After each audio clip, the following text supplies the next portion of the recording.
বন্ধুরা, আজকে তোমাদেরকে একটা খুবই সুন্দর কুমড়ো রেসিপি বানিয়ে দেখাবো। যারা যারা কুমড়ো খেতে পছন্দ করো না, তারাও কিন্তু এই কুমড়ো রেসিপিটা অনেক খুশি খুশি খেয়ে নেবে। আর খাওয়ার পর ঘরের মানুষকে, মানে যে তোমাকে মা দিদি যে বানিয়ে খাওয়াবে, তাকে বলবে যে আবার বানিয়ে খাইও তো আরেকদিন, অনেক টেস্টি হয়েছিল। সত্যি বন্ধুরা, অনেকই সুন্দর আর টেস্টি একটা রেসিপি কুমড়ো দিয়ে বানাবো। তো চলো, আমি কুমড়োটাকে আস্তে আস্তে কেটে নিচ্ছি। যেহেতু এটা পাকা কুমড়ো, তো তোমরা এটা চাইলে কাঁচা কুমড়ো দিয়েও বানাতে পারো। পাকা কুমড়ো তো, আর কুমড়ো খোসাগুলো অনেক শক্ত, তাই জন্য অনেক আস্তে আস্তে আমাদের কেটে নিতে হবে। তো চলো, খোসাটা কেটে, আমি কিন্তু একবার আগে থেকে ফালি করে ধুয়ে নিয়েছিলাম। তো খোসাটাকে কেটে তারপর টুকরো করে নিয়েছি। এই দেখো। হ্যালো বন্ধুরা, আমি মনা রান্নাঘরে তোমাদেরকে অনেক অনেক ওয়েলকাম এবং ভালোবাসা। তো দেখো বন্ধুরা, কুমড়োগুলো মানে টুকরো করে নিয়েছি। এখন দেখো, এখানে দুটো মিডিয়াম সাইজের আলুকেও, যে সাইজের আমি কুমড়োটাকে করে নিয়েছি ঠিক সেম সাইজের আলুটাকেও করে নিয়েছি। এখানে দেখো 4টে কাঁচা লঙ্কা আর 2 টুকরো আদা নিয়ে নিয়েছি, মানে 1 টুকরো আদাকে 2 টুকরো করে নিয়েছি। তো কাঁচা লঙ্কাটা আমি বেটে দেবো না, এভাবে ফালি করে নেব, মাঝখান থেকে মানে কেটে চিড় বানিয়ে নেব। তারপর হচ্ছে গিয়ে তোমরা চাইলে কিন্তু এটা আদা কাঁচা লঙ্কা বেটে দিতে পারো, বাট আমি দেবো না। আমি এটাকে দেখো গ্রেট করে নিচ্ছি, আদাটাকে গ্রেট করে নেব আর লঙ্কাটাকে তো ফালি করে নিয়েছি। তো দেখো, এই যে 1 টুকরো আমার গ্রেট করা হয়ে গেল, আর 1 টুকরো এখন গ্রেট করে নিলাম। তো বন্ধুরা, এখানে বলে রাখি, যদি তোমাদের আমার ভিডিও ভালো লাগে অবশ্যই একটা লাইক করো, আর আমার চ্যানেলটাকে সাবস্ক্রাইব করতে কিন্তু একদমই ভুলো না। এই দেখো, এখানে নিয়ে নিলাম ডালের বড়ি। আর যদি রেসিপিটা ভালো লাগে, পারলে একটু শেয়ার করে দিও, আর ফেসবুক পেজ থেকে দেখে থাকলে একটু ফলো করে দিও। আর হচ্ছে গিয়ে একটা সুন্দর মিষ্টি কমেন্ট করতে কিন্তু একদমই ভুলো না। তো দেখো, একটা কড়াই বসিয়ে দিয়ে শুকনো খোলায় 2টো শুকনো লঙ্কা, আর একটু 1 চামচ মতো মৌরি, 1 চামচ মতো গোটা ধনে, আর 1 চামচ মতো হলুদ সর্ষে দিয়ে দেখো এগুলোকে শুকনো খোলায় ভেজে নেবো। এগুলো কিন্তু তোমরা তেল দিয়ে ভাজতে যাবে না, এগুলো কিন্তু শুকনো খোলায় ড্রাই রোস্ট করতে হবে। এই দেখো, চিটপিট করছে দেখে তোমরা বুঝতেই পারছো। তখন কিন্তু তুলে নেবে, কিন্তু বেশি পুড়াবে না মশলাটাকে, বেশি পুড়ালে কিন্তু এটা স্বাদ নষ্ট হয়ে যাবে। তো এখন আবার দেখে নিলাম কড়াইটা গরম হয়েছে কি না। তারপর দেখো, সামান্য পরিমাণে সাদা তেল দিয়ে দিয়েছি, তোমরা চাইলে এখানে সর্ষের তেল ব্যবহার করতে পারো। তারপর দেখো, বড়িগুলো দিয়ে দিলাম, ডালের বড়িগুলো। এটা হচ্ছে মাসকালের ডালের বড়ি। এটা দিয়ে সুন্দর করে লাল লাল করে ভেজে নেব। এই দেখো, আমার ভাজা হয়ে গেছে, এখন তুলে নেব।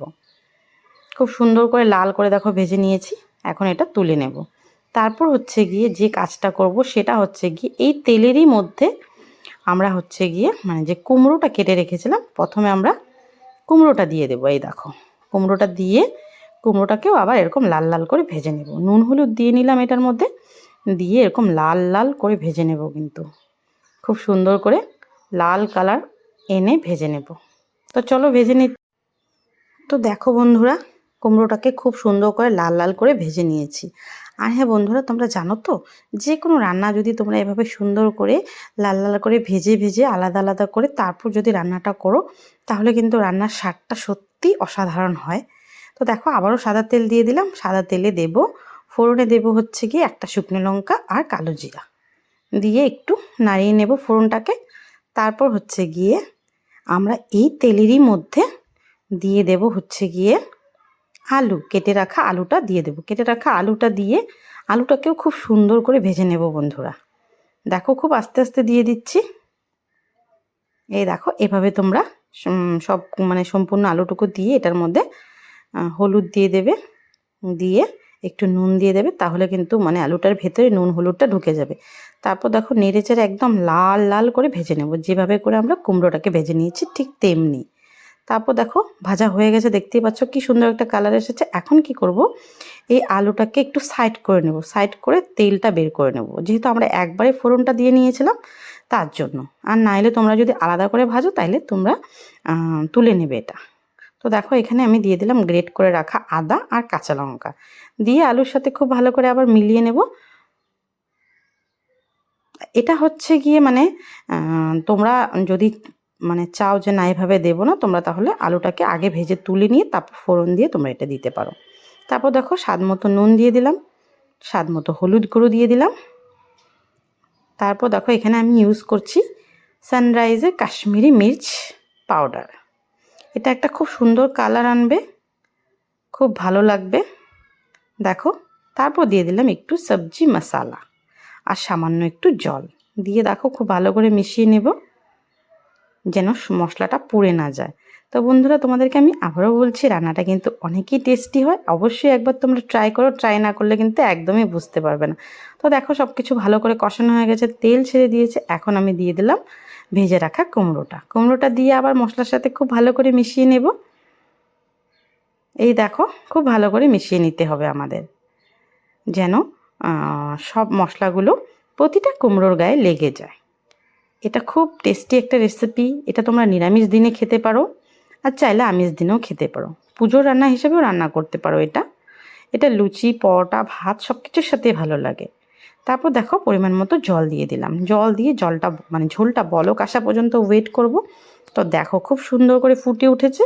আর আমরা মানে দেখে নেব আলুটা সেদ্ধ হয়েছে কিনা। তারপর দেখো ভেজে রাখা বড়িটা দিয়ে দিলাম, যেহেতু বড়িটাকে একটু নরম হতে হবে। আর ওই যে একটা ড্রাই রোস্ট মশলা বানিয়েছিলাম, এটা এখানে দিয়ে দিলাম। দিয়ে দেখো খুব ভালো করে মিশিয়ে নেব। তো মোটামুটি আমাদের রান্না প্রায় শেষের পথে। দেখো আর একটু ফোটাবো, তাহলে কি হবে, মানে ঝোলটা শুকিয়ে নেব। আমরা আজকে এটা ড্রাই বানাবো। তোমরা চাইলে ঝোল রাখতে পারো। দেখো অনেকটা ঝোল শুকিয়ে এসেছে, আলু, কুমড়ো, বড়ি সব সেদ্ধ হয়ে গেছে। অনেক সুস্বাদু একটা রেসিপি, মানে কি বলবো, তোমরা যদি একবার খাও আরেকবার খেতে চাইবে। তারপর দিয়ে দিলাম সামান্য পরিমাণ চিনি। আর হ্যাঁ বন্ধুরা, তোমাদের কাছে যদি ধনেপাতা থাকে তোমরা অবশ্যই দেবে। আমার কাছে ছিল না, মানে যেই দিন রেসিপিটা করেছিলাম সেদিন আমার কাছে ধনেপাতাটা ছিল না, তার জন্য দিতে পারিনি। তো দেখো আমাদের রান্না কমপ্লিট। আমরা একটা থালার মধ্যে সার্ভ করে নিচ্ছি।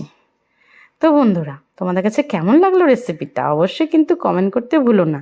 আর যদি রেসিপিটা ভালো লাগে অবশ্যই একবার ট্রাই করো। ট্রাই করে তোমরা বানিয়ে খেয়ে তারপরে আমাকে কিন্তু কমেন্টে জানাতে ভুলো না যে রেসিপিটা কেমন লাগলো। তো বন্ধুরা, আমাকে আগের ভিডিওগুলোতে অনেকে খুব সুন্দর সুন্দর কমেন্ট করেছে। তো দেখো এই কমেন্টগুলো তোমাদের সাথে আমি একটু স্ক্রিনের মাধ্যমে শেয়ার করে নিলাম। সকলে কিন্তু খুব সুন্দর সুন্দর কমেন্ট করেছে। তো সকলকে বলছি আপনাদেরকে অনেক অনেক ধন্যবাদ। আপনারা এত সুন্দর কমেন্ট করেছেন, আমার ভিডিওটা ধৈর্য ধরে দেখেছেন, আমার পাশে থাকছেন, আমার আমার চ্যানেলে মানে আমার পরিবারের সদস্য হয়েছেন, আমাকে এত সুন্দর কমেন্ট করেছেন। সত্যি আমি মানে কি বলবো, আপনাদেরকে বলে বোঝাতে পারবো না আপনারা যে আমাকে কতটা ভালোবাসা দিচ্ছেন। তো এভাবে আমাকে ভালোবাসা দেবেন, আমার পাশে থাকবেন, আর আমার প্রতিটা রেসিপি দেখবেন।